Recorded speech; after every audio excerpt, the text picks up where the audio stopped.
Buenos días, buenas tardes o buenas noches, desde donde me escuches. Hola, soy José Gregorio, un médico venezolano que actualmente está viviendo en España, apasionado de las inversiones y los bienes y raíces. Te doy la bienvenida a la comunidad de mi podcast llamado Médico Capitalista.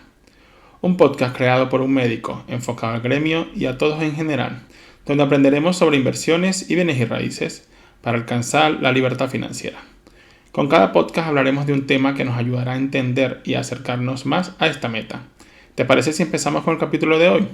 Donde hablaremos sobre pasos a seguir antes de comprar un inmueble. Debo recordarte que este es un podcast donde hablamos de inversiones y ten en cuenta que los mercados y los países son individuales. También que toda inversión conlleva un aprendizaje y riesgo de perder dinero, pero la responsabilidad de manejar el dinero es exclusivamente de ustedes. Continuamos con el podcast número 11. Pasos a seguir antes de comprar un inmueble. Cabe mencionar que es un gusto realizar este podcast en vista de que al igual que todos pasé por muchas dudas al decidir comprar mi piso y más aún cuando decidí empezar a invertir en bienes inmuebles. Amistades me preguntan, ¿cómo has hecho, Gregorio? ¿Cuáles son los pasos? ¿Cómo puedo hacerlo yo? En consecuencia, adquirir un inmueble puede ser algo muy fácil. Podemos pensar que solo es encontrar un piso y comprarlo. En contraparte, el problema de pensar así es que nos podemos equivocar y terminar comprando un inmueble que no nos convenga, o sea, muy por encima del costo de mercado. Por consiguiente, he realizado este podcast. Y nos hacemos una pregunta: ¿cuándo comprar un inmueble? Así que, mis capitalistas, antes de lanzarse a la inversión inmobiliaria para alquilar o comprar vivienda propia, podemos tener en cuenta si es un buen momento o no para adquirirlo. Tendremos que valorar los siguientes factores externos relacionados: el mercado inmobiliario, situación económica y personal, precio del inmueble y opciones de financiación. ¿Qué tipo de inmueble quieres adquirir?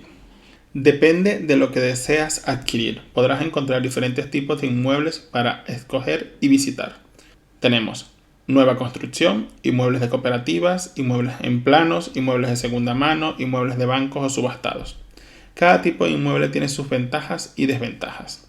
Las principales serían inmuebles en plano o nueva construcción.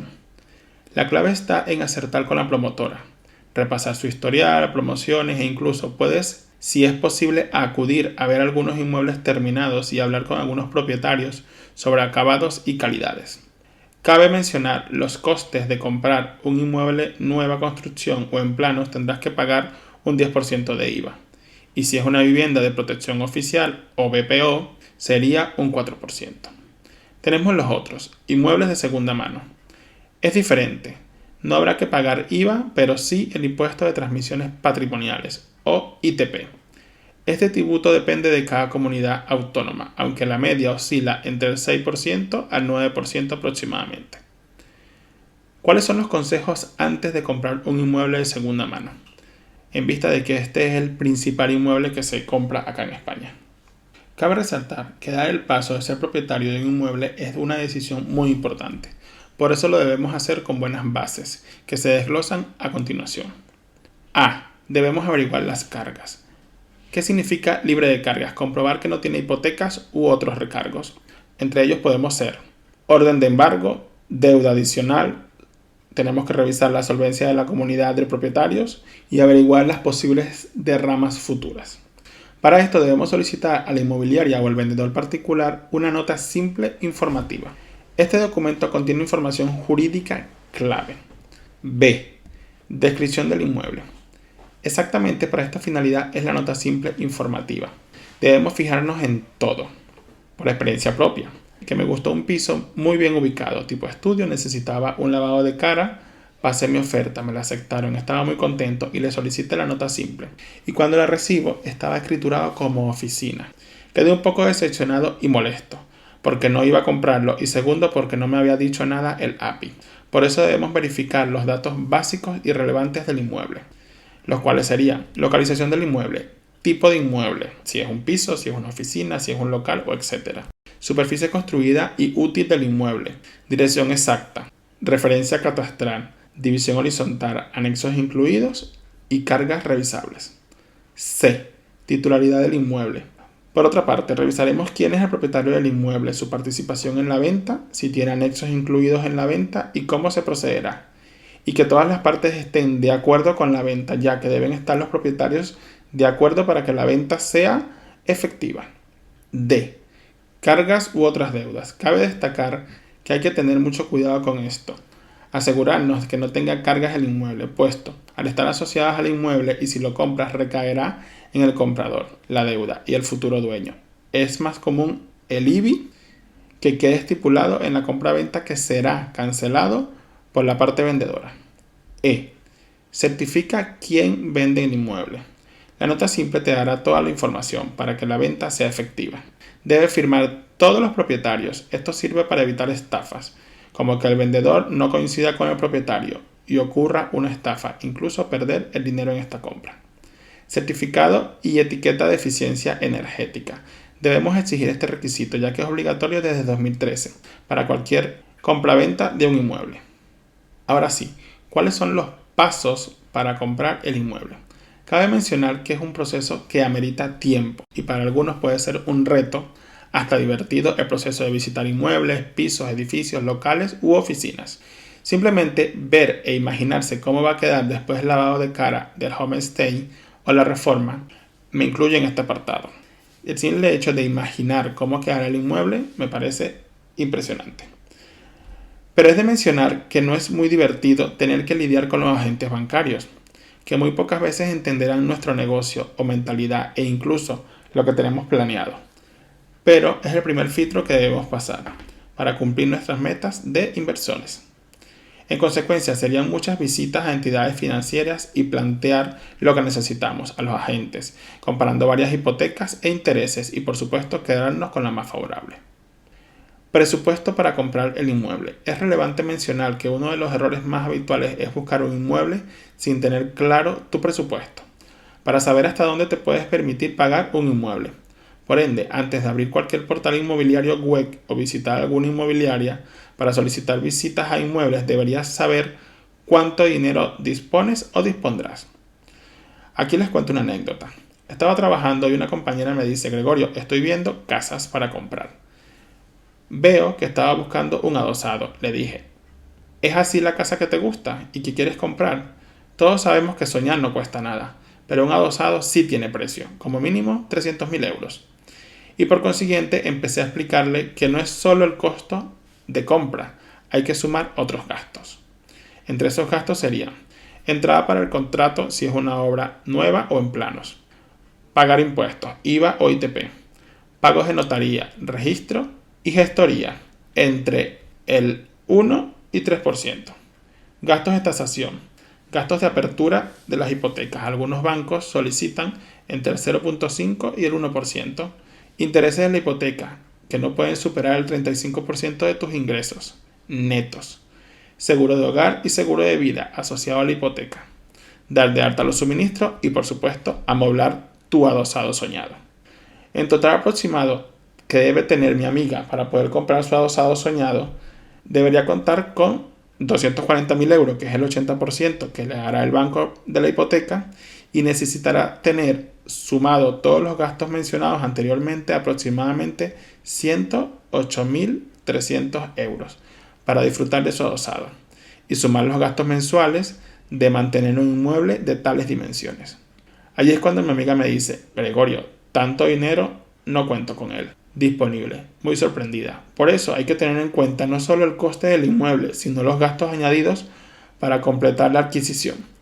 Por esta razón realizo este podcast. Disculpa la interrupción, solo es para decirte que si te ha gustado mi podcast o el tema de hoy, seguiré aquí para hablar de diferentes temas que nos acercarán a la libertad financiera. Para seguir aprendiendo puedes dejarme una reseña o un comentario y también suscribirte, así la plataforma te avisará cada vez que publique un capítulo nuevo. Continuamos. ¿Qué es la hipoteca bancaria? Es un contrato mediante el cual un deudor deja como garantía un bien inmueble a quien le hace un préstamo, con obligación de devolver la cantidad prestada y unos intereses en cuotas periódicas. La pregunta del millón de euros es: ¿cuánto te darán? ¿Cuántos años? ¿Cuántos intereses? Allí viene el temor, sudores fríos, ¿a cuál banco ir? ¿A grande? ¿Al de toda la vida? ¿O a la pequeña entidad? En contraparte, los bancos tienen muy claros sus intereses y no están dispuestos a arriesgarse en cada operación. Por consiguiente, muy pocas veces te darán una hipoteca por encima del 80% del valor de venta del inmueble. Para esto tienen en cuenta los gastos y tus ingresos que limiten tu capacidad de endeudamiento entre el 35 y 50% máximo. ¿Cómo valorar una hipoteca? Tenemos diferentes opciones y formas.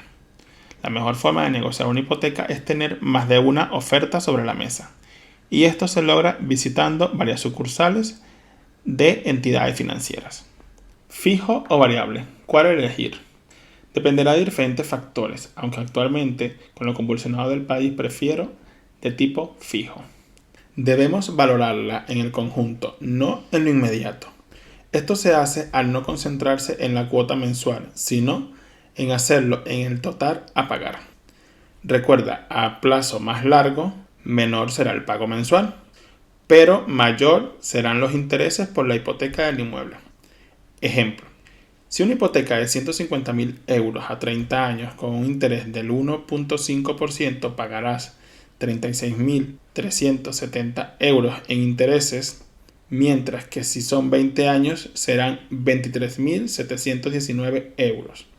Como ves, pagar antes tiene sus ventajas. Productos asociados. Recuerda, el banco no puede obligarte a contratar ningún producto más allá de la cuenta corriente.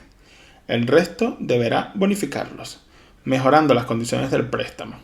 Posteriormente tocará de tu parte valorar si te conviene o no contratarlos. Entre ellos son seguro de vida, seguro de hogar, que también los puedes buscar en otra parte. Contrato hipotecario. Lo ideal es dedicarle un tiempo a leer todo el contrato. Por ley, la entidad debe enviar el contrato completo antes de la firma de la hipoteca para revisarlo.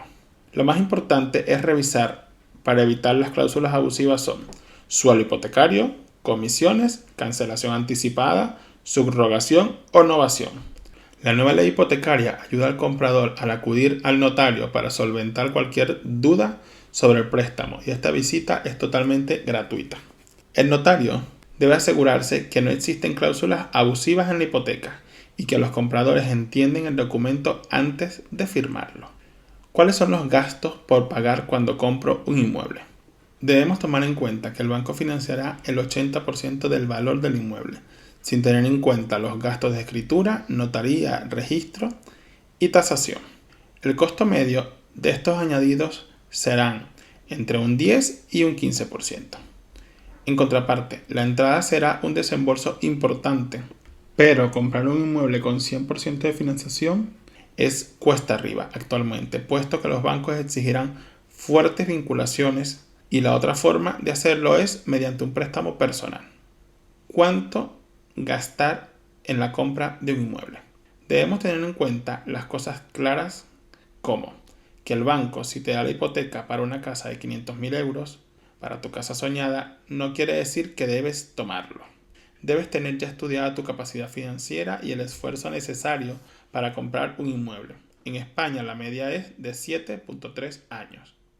Como recomendación, no destinar más del 40% de tus ingresos para pagar la hipoteca. Lo ideal que dicen los bancos es cerca del 35%, que sería tu porcentaje de endeudamiento.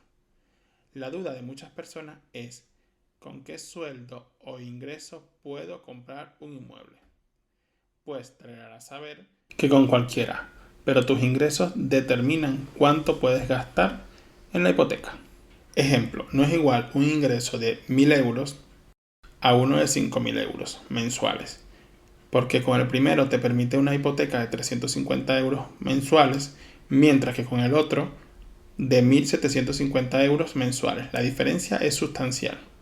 Aquí tomamos la capacidad de endeudamiento del 35%. ¿Qué sucede posterior a la firma de la hipoteca? El proceso de la compra-venta no termina con la firma de la hipoteca y la notaría. Hay que realizar unos trámites en concreto. Pagar impuestos, IVA o ITP. Para estos tributos disponemos de 30 días desde la firma para pagar estos impuestos. Inscripción en el registro de la propiedad. Si adquiriste una hipoteca debes inscribirla generalmente. Lo hace el mismo notario. Envía una copia de forma telemática al registro de la propiedad y posteriormente te llegará todo vía mail o dirigirte a buscarlo físicamente. Cambiar la titularidad en catastro. Esto generalmente se hace de forma automática, posterior al envío de forma telemática al registro de la propiedad. Cambiar o dar de alta a los suministros. Esto se realiza mediante una factura de servicios con el CUCS, subrogándose al contrato previo, o darlos de alta con la compañía de su preferencia con costos extras. Listo, felicidades, ya habrás terminado con la adquisición de tu inmueble soñado. Solo queda disfrutarlo y ahora vendrán otros gastos, que serán los gastos de mantenimiento del inmueble. Hay que tomarlos en cuenta en tu presupuesto para evitar sorpresas a la hora de disfrutar de tu inmueble. Serían costes de suministros. Si es de segunda mano, preguntar por los gastos de luz, agua y gas. Recordar que entre más grande el inmueble es de esperar que gaste o consuma cantidades importantes de suministros. IBI. El impuesto de bienes inmuebles es ineludible año a año. Es un gasto que no se prorroga y debe pagarlo el dueño del inmueble para el mes de enero. La base imponible del IBI se calcula por su valor catastral, que es un valor administrativo que le asigna el catastro a cada inmueble registrado. Comunidad de vecinos. Es un pago muy importante. Imagínate comprar un inmueble y tener un presupuesto ajustado y descubrir que tienes que pagar 250 euros de comunidad. Así de primordial es preguntar este detalle, ya que es un gasto que tendrás mientras vivas en ese inmueble, lo alquiles y terminará cuando lo vendas. Seguro de hogar y seguro de vida. Es una parte integral de la hipoteca. Puedes hacer comprobaciones entre el seguro del banco y otros, pero no puedes dejar de tenerlos por ley, el seguro de hogar e incendios. Y otro gasto también que es anual es el impuesto de basuras. Se paga anualmente y depende de cada comunidad. Podemos destacar que comprar un inmueble en España y la mayoría de los países acarrea unos gastos que fueron resumidos en este podcast. Muchas gracias por escuchar mi podcast. Hasta aquí el episodio de hoy. En este capítulo me enfoqué en los principales puntos a tener en cuenta para la adquisición de un inmueble, sea para vivir o alquilar. En vista de las diferentes dudas que tienen muchas personas, ya que erróneamente piensan que solo es el precio de venta del inmueble. Hasta el próximo episodio del Médico Capitalista, cuidando tu salud financiera.